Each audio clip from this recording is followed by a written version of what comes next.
Back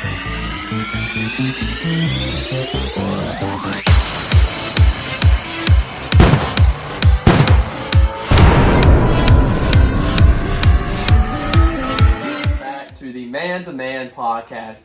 Carson, I know it feels like forever since you were back on the pod, but welcome back to my co-host, Mr. Carson. Glad to be back, Jack. I know a lot of people have wondered, hey, has there been some drama between the Man2Man podcast or the brothers splitting up? No. We just gave Jackson a little creativity there for a couple of weeks, but we're back. Yeah. We got a little new setup this week. You want to tell the people about the Christmas present you got? Shout out to Christy Chapman, our mother, for the ring light setup, and we got a little tripod now, so our YouTube audience is about to take off. Yes, because as we know, when you invest a lot of money into something, you're guaranteed return on investment. We have recently been putting my phone on a shoebox and had a lamp next to it so that it would kind of stay up, and now she took care of that with our ring light and this tripod, so shout out our mom. She's pretty great.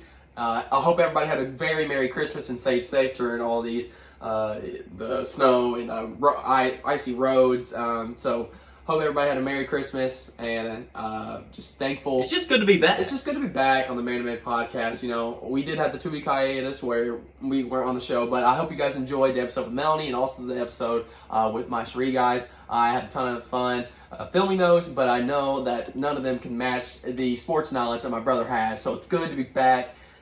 Appreciate that, Jack. To talk about what we know best, and that is professional sports. So, the one professional sport we're about to head to the playoffs is the NFL. And, there's teams who just barely clinch, and there's other teams who have clinched for a couple weeks now. So, let's talk about our NFC Championship game and our AFC Championship game, and then we're just going to go ahead and give playoff predictions as it stands right now. As it stands right now. Last time we were together, we were giving some MVP predictions. Right. That was after week 14, week 15. So now here we are, 2 weeks left in the regular season. You want to go straight to playoff predictions? Let's go straight NFC Championship. And Can we just talk about the state of the league right now? Because there's one team that I particularly want to talk about, and that's the Green Bay Packers. I'm just going to shut up while he talks about the Packers real quick. Go ahead. Well, okay, so to preface, we're on Christmas Day. We get home from church, and Packers are playing at 12 o'clock against the Dolphins.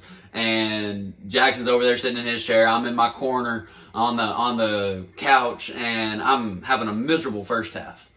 Down 20-10. It looked like we were going to go down more right there before half, and then the game all flipped on a Jaron Reed forced fumble and then fumble recovery there that gave us some points before halftime. And Jackson has the audacity to look at me and just say that I am miserable to watch sports with because all my teams are good. Yes. Is that really how you feel? That is how I feel. He's an Alabama football fan. He has no reason to be upset with the 2-loss season because apparently that's a terrible season. What we do when it's the standard. The standard is here. Yes. You're also a Cardinals fan, which I'm also a Cardinals fan, so we both have room to be miserable there. We're also UK basketball fans. We both no are UK miserable. football. Yeah, no UK football. And then the Green Bay Packers have historically just been such a good franchise. You guys are so good every year. Besides this year, how many times in a row I feel like how many times have y'all won the NFC North?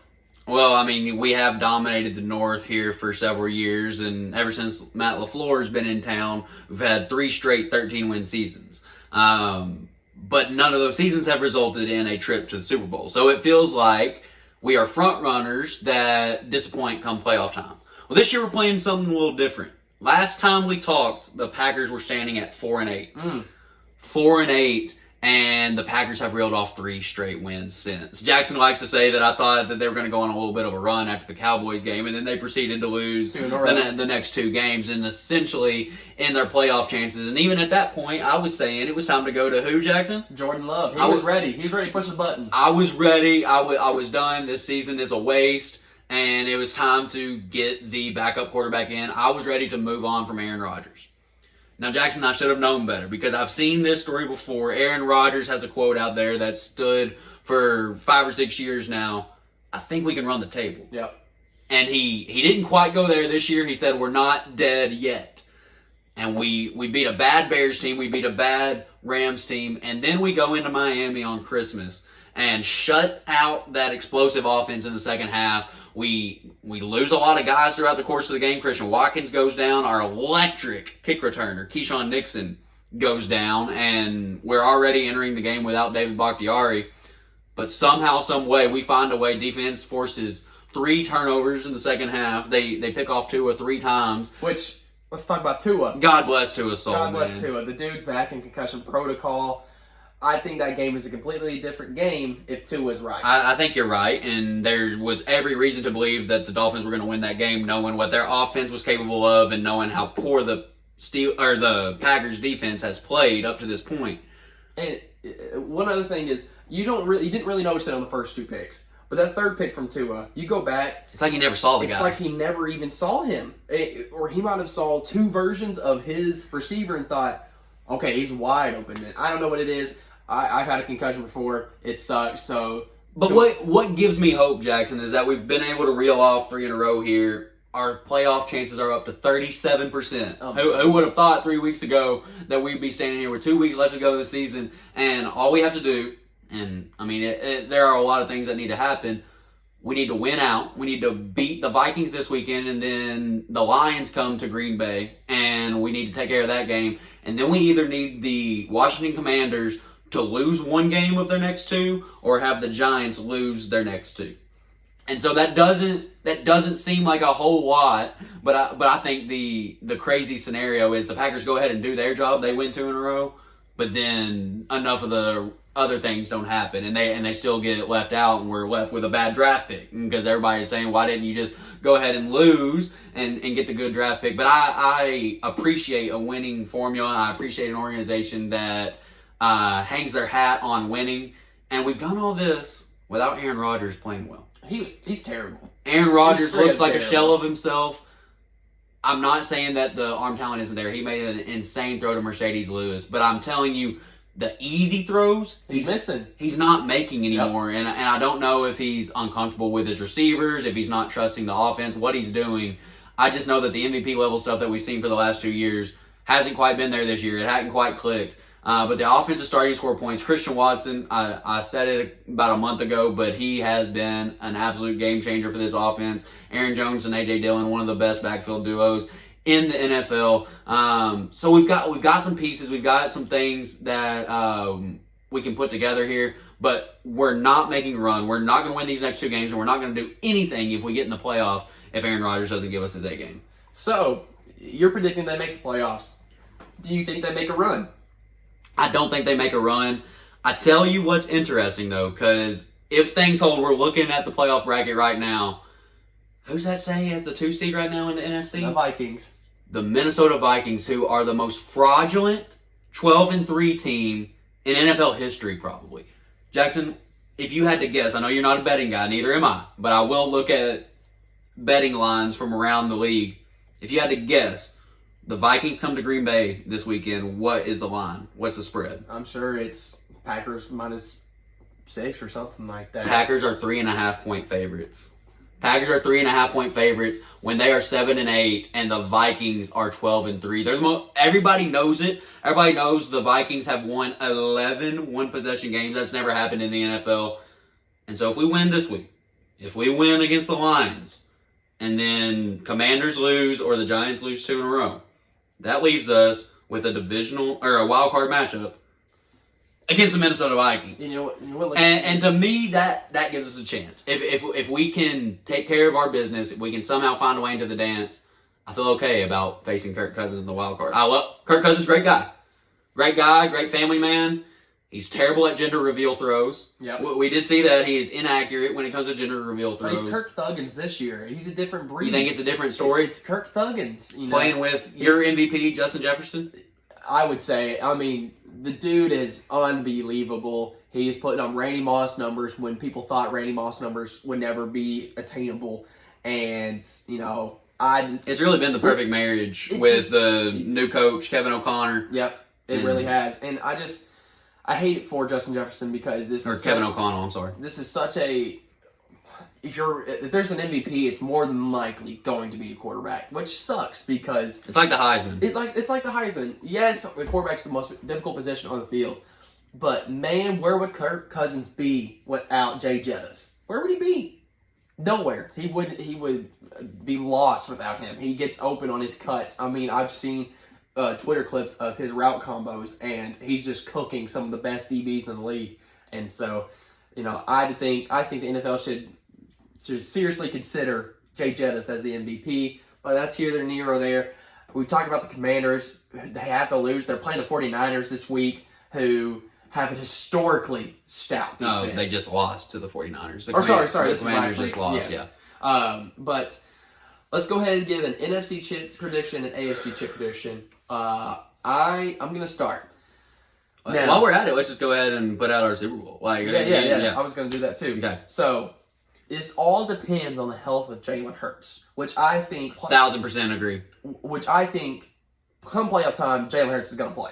I don't think it... I think he plays next week. I'm sure, yeah. I think he plays next week, unless they go ahead and win. If they win this week, if they win this week with Gardner Minshew playing, then I think Jalen rests probably in Week 18. Yeah. But if they have to have Week 18 to secure that number 1 seed, I think he plays. I think he's got to play. And that Eagles team is just a ground and pound, but also Jalen Hurts is such an underrated passer. We've seen clips. Nobody has improved as much as he's improved in the passing game. So great. And I want so badly for an Eagles-Niners NFC chip. That would be smash mouth. Oh, it's going to be just run, and someone's going to break one off, and then your play action's going to be open, and 2 amazing defenses, along with 2 great O-lines, and 2 great coaches, 2 younger coaches, and who's your pick? I got to go Eagles. I've had Jalen Hurts on my fantasy team all year.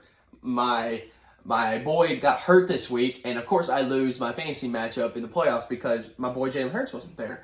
So now that he's going to be back, he's the number 1 fantasy scorer of the entire league. The man just produces for his team. Talk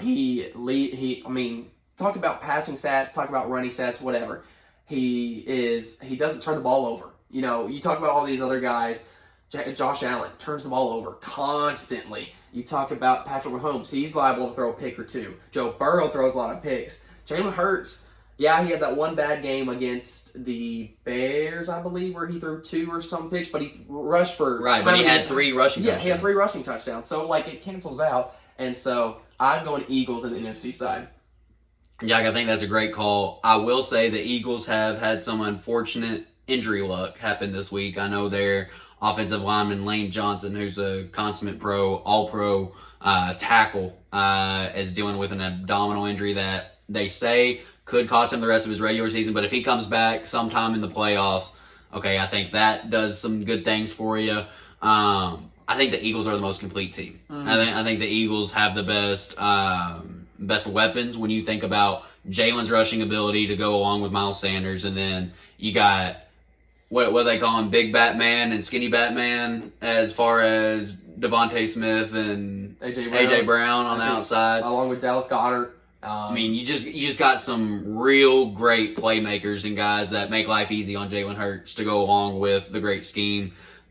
I do think that it's going to be 49. I'm going to agree with you. I think it's 49ers Eagles in the NFC Championship game, because I do think the Cowboys may have trouble with a Bucs team. If the Bucs get in, the Bucs are terrible. Bad. I'm listening to Big Cat today on Pardon My Take, and he's just saying, I'm tired of actually thinking that Tom Brady's going to turn this around. It's too late. This team has zero confidence. Tom Brady's out after the season. Done. He's done. He's not. I don't think he's retiring. I just think he's done with the experiment in Tampa Bay. He does not look like he's having fun playing football. But he has never lost to the Cowboys. He has never lost to the Cowboys. And if that somehow matches up in that first round, I think that takes out a heavy hitter in the Cowboys. And we already talked about the Vikings being fraudulent, and I don't think the Packers could actually make a run. I'm hopeful for that. But I think it's Eagles, 49ers. I think they're the 2 best teams. And when I picture it in my mind, I can't necessarily let myself go there and think that Brock Purdy is going to go in to prime Philly. Time, yeah. I don't think he's going to be able to go on the road at Philly and deliver a championship. Of course, I didn't think Jimmy Garoppolo was going to go into Lambeau and win in freezing temperatures last year. And that left me in a very bad state after the Packers squandered yet another 13-win season. But we don't have to talk about the Packers anymore. You're right.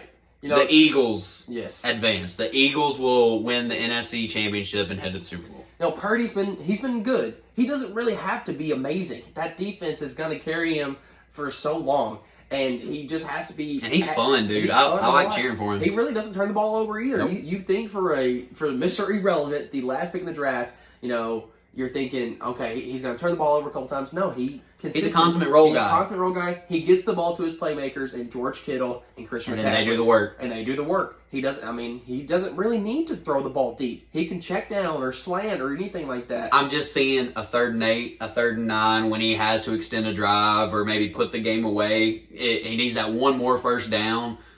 And I just don't know if they heat him up. If they heat him up, he's an undersized guy. So if they can get some pressure with that front from Philadelphia, I think that Brock Purdy may struggle there. So I'm taking the Eagles. They've been the best team all year. All right, on the AFC side, this is a tough one because I'm looking at 3 teams, and I'll include the Ravens with Lamar Jackson's back. I'm out on the Ravens. The Ravens have played a crappy schedule. I have no basis for that, but there's no way they should be a 10-win team as bad as they've been on offense. They have no weapons. You know what team is really fun, and I would love to see. I know where you're going. I'd love to see the Jaguars get into the playoffs and make some noise and upset somebody. That team, Trevor Lawrence, man, I'm sold. He has flipped it. He has flipped this. Second year sophomore jump. You know, he in a terrible situation last year with Urban Meyer, just awful.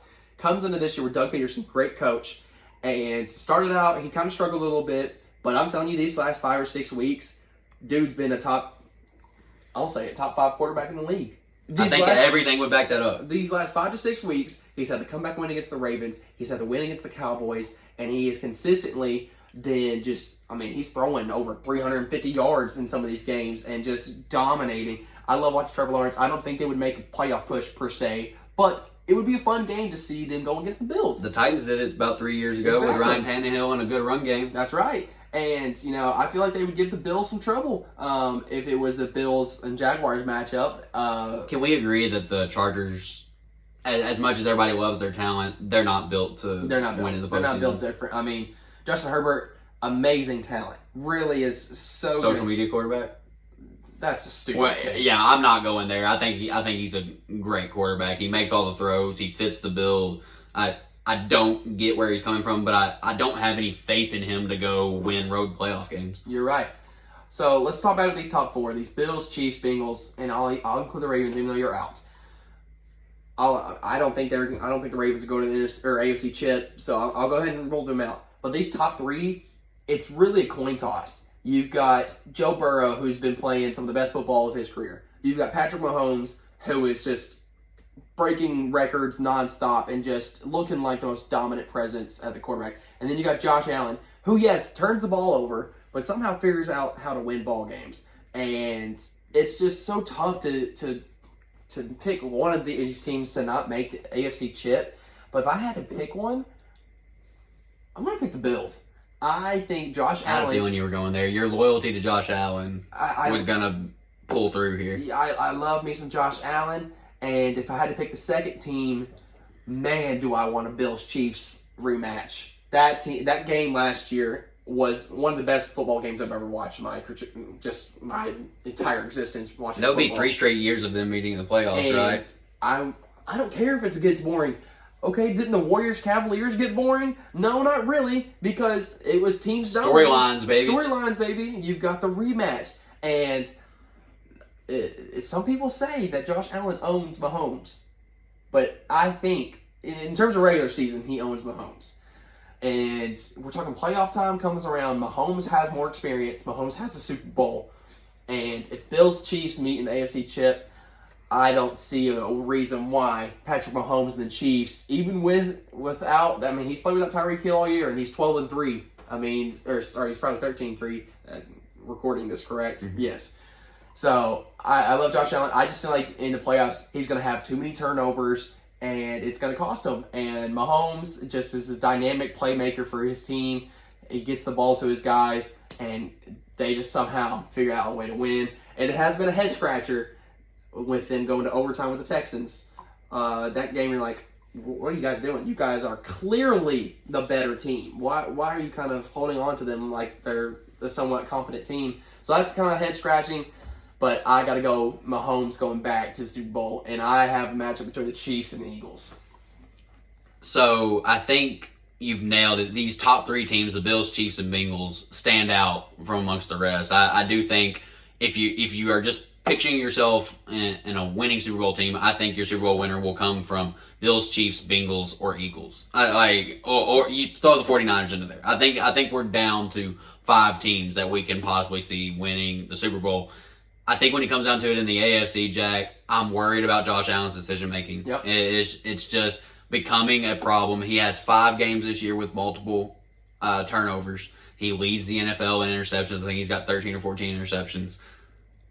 I've seen Patrick Mahomes do it time and time again in the playoffs. He owns Josh Allen. You can say Josh Allen owns the rivalry. I'm saying in the playoffs, Patrick Mahomes seems to come through. But there's one person that has stood in Patrick Mahomes' way the last 3 matchups. And his name is Joe Burrow. Joe Burrow. Who is now, I told you guys last time I was on the show that if Joe Burrow were to finish the season undefeated, if they were to keep on this winning streak, watch out for him in the MVP talks. And this week, Joe Burrow has a chance to face the Bills. And if he has a coming out party, he's already come out, let's be real. Joe Burrow's already made a Super Bowl. But if Joe Burrow absolutely performs to his best and shows the world what he's made of yet again on prime time against the Bills, I think it'd be an argument for him to be that MVP again. So I will take a Bengals Chiefs AFC Championship game, but I'm gonna go back to the best player in the world, the one that I would start my franchise with today if I had a chance, and his name's Patrick Mahomes. Yeah.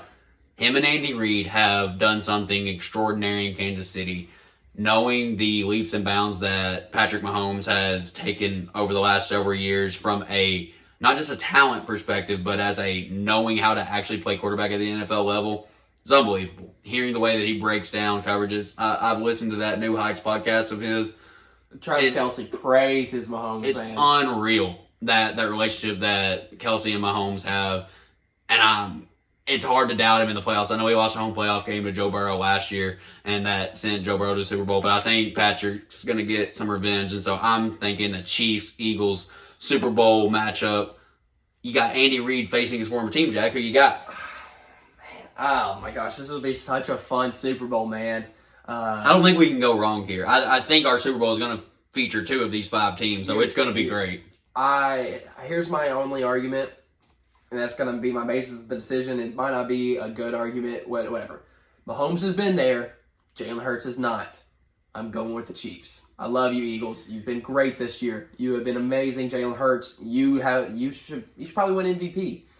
But when the cards are on the table, if I'm picking a quarterback to lead me to the Super Bowl and win the Super Bowl, I'm going Patrick Mahomes. I'm sorry. I love you, Jalen Hurts, but Mahomes has been there and you have not been there. Maybe this will be your Joe Burrow moment. Maybe lose that first Super Bowl, then you come back next year, and then we'll see what you're made of. Maybe Joe Burrow does that this year. But in terms of if I have this matchup between Chiefs and Eagles, I got to go Mahomes. Jack, I think we need to get tourney time started because we're agreeing too much. I'm taking the Chiefs as well. Mahomes, the pedigree, he's been there, done that before. I trust Andy Reid over Nick Sirianni. I think Sirianni's done a great job in Philadelphia, but I trust Andy Reid just a little bit more. And when it comes down to it, when the ball is in Patrick Mahomes' hands, I think only good things will happen. Yeah, and so that's what I'm going with. Chiefs are my Super Bowl champ. All right, so you talked about tourney time.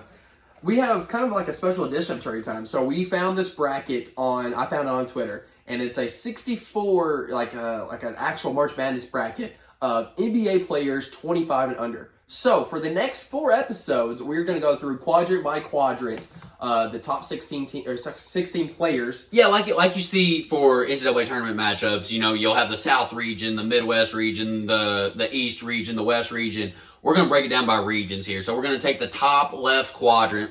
Just name this the South region. Yeah, we'll name this the South region. It's 16 guys, 25 and younger in the NBA, and we're going to say, like, what parameters do we want to put on it? Let's go. Just individual performance and team performance. I think we individualize the guy and say, I'd rather have him for the next 10 years as opposed to... Because we're saying they're 25. They're 25. So let's take them... Not everybody's going to play to age 35 season in the NBA, but let's say for the next 8 to 10 years, who would we rather have on our team? Also, on this list, they don't have Tatum or Luka because they're too good. I saw the tweet. Tatum and Luka would be the championship game. Like, they're too good. So this is excluding Tatum and Luka. We know Our Memphis Grizzlies fans are gonna wonder why Jaw is on this list. He's on it. We're gonna talk about him. We're not gonna talk about him tonight. But for those Grizz fans, we'll give you a little teaser there. Give you a chance to be upset with whoever made this bracket. So some of these debates might last 2 minutes, 3 minutes. Some of them might last. I'm not super passionate about some of these guys, but I will defend some of my takes. Some of them might last 10 seconds, like this first matchup. Number 1 seed Zion Williamson versus 16 seed Killian Hayes. Zion. It's Zion. If you go back to our discussion before the NBA season started, I picked Zion to be my comeback player of the year. He's done exactly what I expected him to do. When that dude's healthy, there are very few people like him. And he's made that Pelicans team pretty good. And I remember saying something on October 12th saying the Pelicans would win the West. Go ahead and gloat. And they are currently sitting in the 2 seed. They're sitting in the 2 seed. Come on now, they're fun to watch. Little NBA fortune teller. And Zion is the driving force behind that. He does everything on the court that you would imagine. He's a generational talent, Zion. Next matchup we have R.J. Barrett versus Jaden Ivey. 2 younger wings. One's playing for the Knicks, one's playing for the Pistons. Jaden Ivey's kind of getting a chance to thrive a little bit now that Cade Cunningham has hurt. I think he's solidified himself as the number 1 option in Detroit. R.J. Barrett is playing behind Jalen Brunson and Julius Randle, so he's kind of like the 3 option. And yeah, I know, voice crack. I'm sorry. Welcome back, voice crack. I've been hiccuping nonstop throughout this episode. It's been tough to film. Jackson was passed out for 2 hours when I watched it. I did just wake up right before this He's episode. doing well just to be here. So yeah, I've been hiccuping. I don't know what it is. Feel like it's been hard to talk this episode, but we're going to power through. RJ, I picked him as my comeback player of the year, and RJ struggled and has been struggling this entire season. The shot's been inconsistent. His finishing ability's been inconsistent. Defensively, he's taken a step back. After last year, he averaged about a steal and a half and a block. Dude has been getting blown by nonstop. I've been watching. There's some guys that I watch on YouTube who do film breakdowns on certain players, and there was one I watched on RJ Barrett, and they just talked so negatively about him, and it just hurts my soul because, I like RJ. I know he's a dookie, but I like RJ. His skill set is one that, he's kind of... He could be that 3-level scorer when you need him to be. Obviously, he's more in the finishing realm of that 3-level scorer. But his jump shot improved last year, and it's just kind of taking a step back this year. And Jaden Ivey, he's one of those guys. He's like a firecracker. The dude, I feel like, can go off at any time he wants to. Now he's kind of given the keys just for this year. I think Cade will eventually, once Cade comes back, he will have the keys to the offense. Jaden Ivey's been that driving. How long is Cade out? Cade's out the entire season. Yeah, Cade's been out. ACL? No, shin. It was like some shin contusion, something like that. So they're tanking for Wemby. Oh, they have been getting... What if they get Wembenyama with Jaden Ivey and Cade Cunningham and Jalen Duren? Dude, the Pistons... Bad boy Pistons might be coming back. I don't think Wemby... I don't want Wemby to go there. I feel like that's such a bad team for Wemby to go to. Dude. Okay, so I was actually talking with fellow Thunder fan tonight, Jeremy Darnell, who is an avid listener of the show, so shout out Jeremy. He was saying that if Sam Presti was ever going to make a move... Oh, absolutely. It'd be this year. Back up the Brinks truck, give them all the picks in the world, and say, we'll take number 1 off your hands, we're taking Wembenyama. So... I've actually talked about how many first round picks would it take? Carson, it would take 7. It would take our lotto pick this year, so it's going to be in the top 10, however bad we finish this year. And I would throw in 7 picks. I'll even give you a player. I'll give you Lou Dort. I will. I'll give you Poku. I love you, Poku, but I think Wembanyama is that generational of a talent that Sam Presti, if you're going to pull the trigger and trade all these picks, because you've acquired these picks for how many? For 5 years now since the Paul George trade. If you have all these picks, yeah, they're great, but you can't play that many first round picks. Only 5 guys can be on the court at all times, right. And so if you want a generational talent that will eventually lead OKC back to the promised land, you need Victor. Sorry, we went off on a little tangent there. No, I just wanted to know how many. Like, what is the asking price right now? If you go to Detroit's GM and you say, hey, I've got all these picks I've acquired for multiple years. How many would it take to take that first one? I think it'd be 7 or 8. I think you're right. Probably a player or 2, whatever it is. And that is this week in Victor Wembanyama. Yes. So if I had to pick between RJ and Jaden, I'm gonna go RJ. Jaden, he's only played 2 or 3 months in the NBA. I still need a little more from you. RJ, yes, I know you've kind of taken a step back, but I know that potential is there for you to be a good three-level scorer along with a good defender. So the two-way possibilities are endless. So I'm going RJ. I'm not going to overcomplicate this. I've watched very little on both players. I have seen enough on Twitter to know that RJ has taken a couple steps back, and I liked Jaden Ivey coming into this year. Obviously, top 5 draft capital that Detroit used on him. I'm going to go ahead and take Jaden Ivey just because RJ went to Duke. So now we have Scotty Barnes versus Herb Jones. I love this matchup. And Herb is a dog. That he can be classified as a top 5 defender in the league. It's in terms of perimeter defender. Now, Mr. Shea Gilgeous-Alexander gave him 44 the other night, so maybe that kind of takes a step back on how. Knew you had to fit an SGA reference in. Of course I did. He's going to be here in a later episode, but Herb is a lockdown defender. His shot is a little inconsistent. He doesn't provide much on the offensive end, while Scotty kind of plays that not the stretch four, but he's like a playmaking four. Will bang down on the post. He'll take you off the dribble on the perimeter. He'll create for his teammates. He's really positionless. He's one of those guys. He's the definition of positionless basketball is Scotty Barnes, and that's what they're doing in Toronto. Because he played point guard in Florida State, right? Dude plays. He can handle the ball well for his size. I do like Scotty Barnes. He's kind of blossoming a little bit into that number 1 role with Siakam. Siakam's been amazing in Toronto, but I think Siakam's gone at the deadline. That's probably a hot take because Toronto's bad right now, and they were building for win now, and I think it's time to hit reset. Mm-hmm. So Pascal could be one of those guys that's gone to the deadline, and then you would fully give the keys to Scotty, and if that happens, Scotty's going to flourish. So I'm going Scotty over Herb Jones. I can remember talking about Herb Jones to Brennan, who you saw on the podcast a couple weeks ago.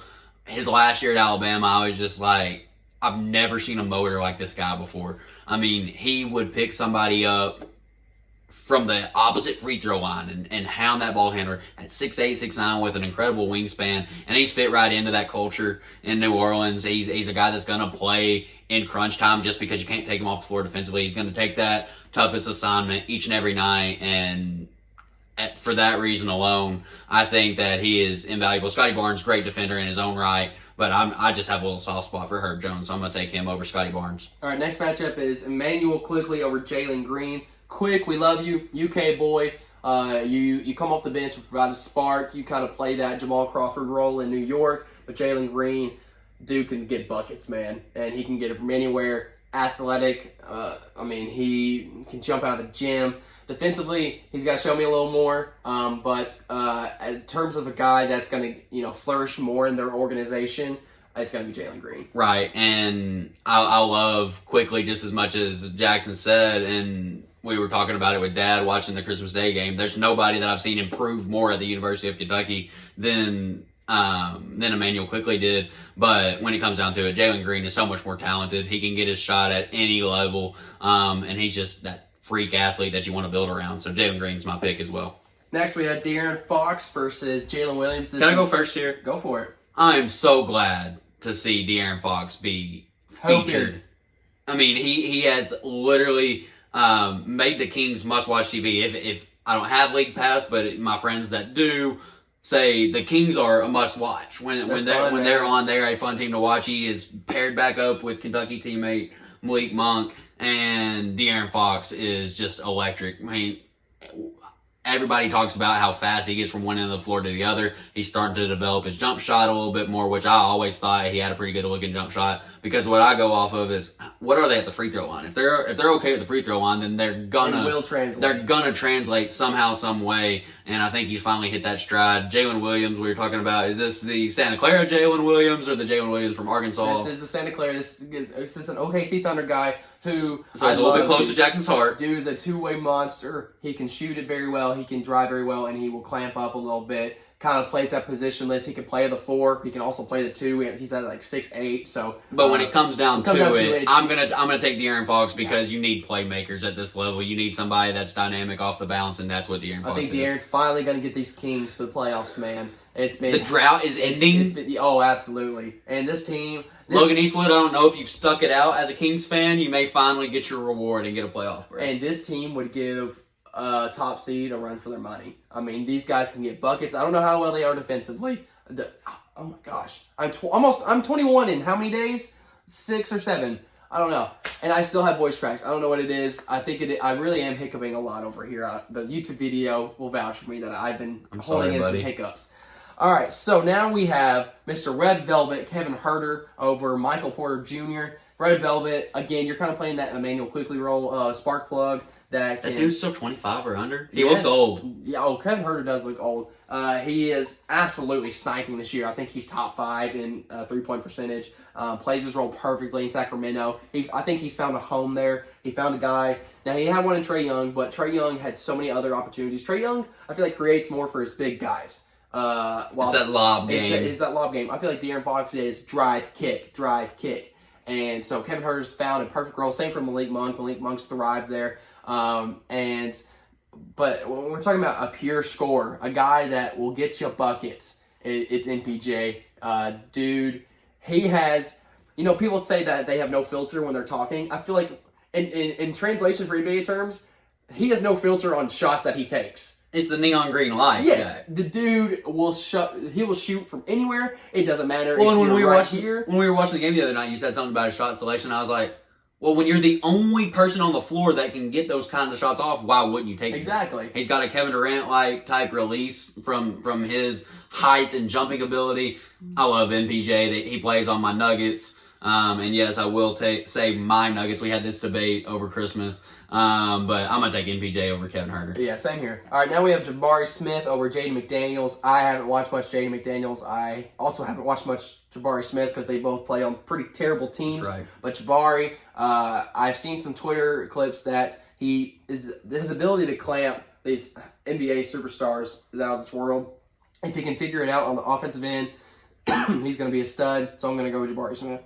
I'm taking Jabari Smith as well. When I watched him at Auburn last year and saw what he was able to do, I was sold on him. I thought he should be the one pick there for a while. Now, naturally, they figured him out a little bit as Jackson takes out our set. I stepped on this little plastic thing that held the ring light, so I apologize. But yeah, Jabari is going through those growing pains as a rookie, but I like his long-term ability simply because of his jump shot over Jaden McDaniels. All right, now this is a no contest. We don't have to debate much about this. It's Denny Ogdia versus Tyrese Halliburton. Yeah, dude plays for Washington. He's solid, but Tyrese Halliburton should be an East starter. Not an East starter. I think he's going to be an East All-Star. Starter might be pushing it, but Tyrese Halliburton has made that Pacers team that was clearly tanking. He's put them in contention, and he has been unbelievable. So Tyrese Halliburton. Yeah, Tyrese Halliburton. You give Rick Carlisle a guard who can literally create anywhere on the floor and has a little bit of a step-back piece to his game, and Tyrese Halliburton is going to thrive. I like Tyrese Halliburton here. All right, now on to this next round. We have Zion versus RJ for me, and yours Zion versus Jaden Ivey. So mine is 2 former Duke teammates. One is playing on a team, and he's the number 1 option. Another one's playing on a team, and he's the 3 option. And Zion's just too dominant in the post and driving, and he's picked it up defensively. The dude, there's been questions about Zion's intensity on defense, and he's shown that he has the capabilities of being a good defender. So I'm going Zion over RJ. I saw Zion's dunk a couple weeks ago against the Suns where it's the end of the game and everybody's kind of stopped playing. He gets a breakaway and does that reverse 360 that we saw at Duke. And I'm like, okay, that is Zion saying he's back. And when he's at that level, there's very few people, 25 and under, that can stay with him. There's very few people on this planet that can stay with him. It's Zion for me.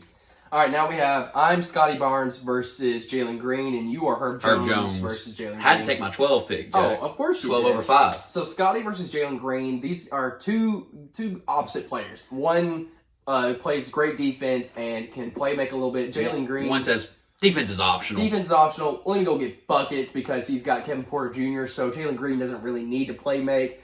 So I like this matchup here. In terms of versatility and a guy that I would want to be on my team, I would want Scotty Barnes. I'll find scoring in other ways. Jalen Green, I feel like he's just too one-dimensional. One of those guys that his one purpose is out there to get buckets, and if you're relying on a superstar to be one-dimensional, you're going to need a little more. And so Scotty, I feel like, does a little more for my offense and provides on the defensive end. You're taking Scotty? I'm taking Scotty. Well, Jackson, this has become a offensive league. Everybody loves to say that the NBA doesn't play defense, right? And if you know Cam Kelly at all, you say that, yes, they play defense. These guys just are really freaking good, and they make it look like they're not even trying out there on defense because the offense is so good. I know we've got friends that will joke with us, say they could score in the NBA, and we all know we can't. A chance. That's not happening. So what we've got here is Herb Jones taking on Jalen Green, and Jalen Green is your go-get-a-bucket guy. And in a scoring league where defense can do everything in their mind and the offense still win, I'm taking Jalen Green. Good pick there. That's one of those guys. It was a kind of toss-up pick. Depending on the argument, I could have chose Jalen Green, but I just like the versatility from Scotty Barnes a little more. All right, now we have De'Aaron Fox versus MPJ. Also a very good matchup. This is fun. I feel like MPJ has the ability to provide on the defensive end as well as just being an absolute bucket getter. De'Aaron, he's also picked it up on the defensive end this year, getting steals. Swiper. If your name is Swiper, you got to be able to... Swiper, no swiping. You got to be able to get in the passing lanes, pick somebody's pocket, and he's done that this year. Along with just being a complete threat offensively. He's kind of turned into a 3-level scorer. Slowly but surely, he had that finishing ability all throughout his career.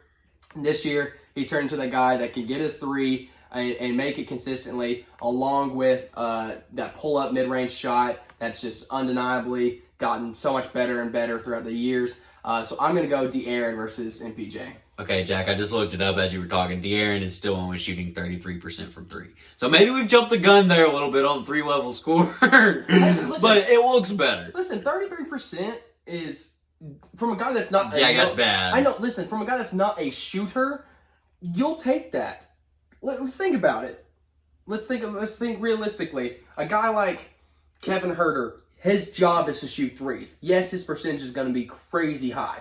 A guy like Malik Monk, he shoots. There are so many other things to De'Aaron's game, is what you're saying. I'm just saying he has the ability this year. Teams in the previous years could sag off a little bit, but now... The Russell Westbrook effect? Yeah, let's not talk... Actually, this isn't a Russ podcast. Actually, Russ just had a little triple-double off the bench with 15, 13, and 13. Sorry. In a loss? No, they won. They won tonight. They won? Jeremy Darnell. They won tonight? Yeah, I know he'll appreciate a little Russ shout-out because I know that boy is just as much of a Russ fan as I am. all the shout-outs tonight. All right, so you took De'Aaron? De'Aaron over MPJ. All right. Here's the thing. MPJ has not proven that he can stay healthy. Right. He has missed a full season. Last year, he missed a ton of games. When it comes down to it, though, I think his long-term projectables are better than De'Aaron Fox. I think we know what De'Aaron Fox is by now. Like, you think he's peaked? I wouldn't say De'Aaron has peaked, but I think we know about what we're getting.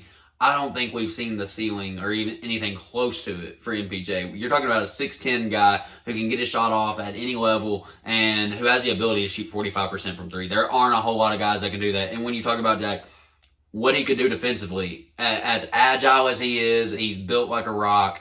If he could figure some things out, I think his potential is sky high. So I'm going to go ahead and take MPJ. All right, so next matchup probably isn't very close. It's Jabari Smith versus Tyrese Halliburton.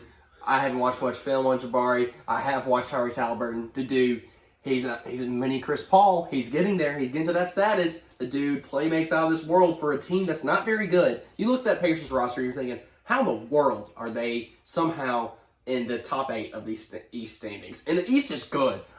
I'll say it. The East has overtaken the West as the dominant conference. Well, because, everybody goes away from where LeBron is, right? Exactly. Everybody, when LeBron was running the East, everybody went West. And when LeBron came to the West, everybody says, we'll migrate East. So, I'm going to go Tyrese Halliburton over Jabari Smith. Yeah, I'm not overthinking this here. Tyrese Halliburton advances for me. So, we got a Final Four here. So, my Final Four is Zion versus Scotty Barnes. Kind of play that similar position, a little positionless basketball. But Zion can play a little bit of small ball 5. And when you got a guy like Zion playing a small ball 5, your ability to run in transition, your ability to just get to the paint nonstop, that Pelicans team, they run through Zion. Brandon Ingram, he's an excellent scorer. CJ McCollum, excellent scorer. But the motor of their team is Zion Williamson. So I'm going to go Zion over Scotty Barnes. Yeah, Zion over... I've got him against Jalen Green here. When it comes down to it, there are very few people that could make Zion, stay in front of him, whatever you want to say, force him into areas of the court where he's not going to be effective. I think Jalen Green, you can force him into bad shots. Zion's always going to shoot a good percentage because he's shooting so many of his shots at the rim or right there in the paint because you cannot keep him out of the paint. And you'd think teams would be like, okay, Zion's build the wall, right? Yeah, just like you did for Giannis. I'm sure scouting report is let's not let Zion force him to shoot.